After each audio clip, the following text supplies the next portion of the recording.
ئەمە کاروانی ئۆتۆمبیلەکانی مەراسیمی کۆچی دوایی کەسایەتی دیاری کوردی ڕۆژئاوای کوردستان محەممەد ئەحمەد بەرازیە کە ناسراوە بە هرچۆ بەرازی.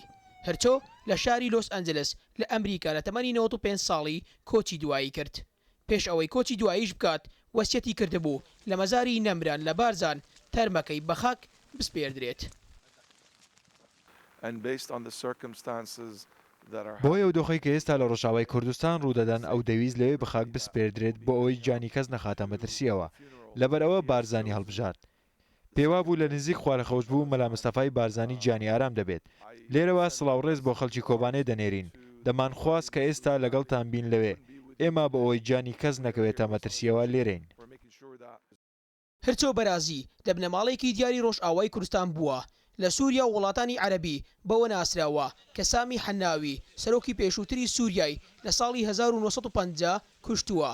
هەرچۆ یەکێک بوو لەو کەسایەتیانەی کە پەیوەندیەکی باشی لەگەڵ کەسایەتەکانی باشووری کوردستان بەتایبەت مەلا مستەفا بارزانی هەبووە. لە کاتی گەیشتنی تەرمەکەی بۆ بارزان بەشێکی زۆری خەڵکی دەڤەرەکە و نوێنەری سەرۆکی هەرمی کوردستان لە مەراسیمی بەخاک سپاردنی ئامادە بوون. داواکاریای خانەوادەی ئەوان ڕێزێک و تایبەتیەکی خۆی هەیبووە لە لای گەلی کوردستان و لە لای جەنابی سەرۆک بارزانی بە شێوەیەکی تایبەتی قبول کرا و ئیمڕۆژ مەراسیمی بە خاک سپاردنیان.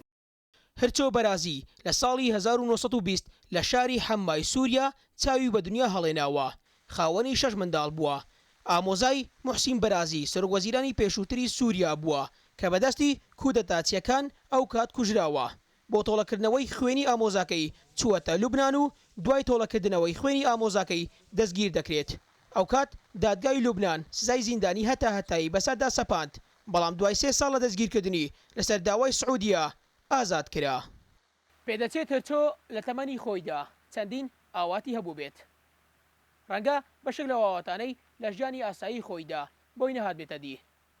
بەڵام دوای کۆچکردنی ئەو ئاواتەی هاتە دی کە داوای کردبوو تەرمەکەی لە مەزاری نەمران و لەسەر خاکی باشووری کوردستان لە نزیک گۆڕی بارزانی نەمر بنێژرێت. فەرهاد وڵەبەری ڕوودا و دەڤەری بارزە.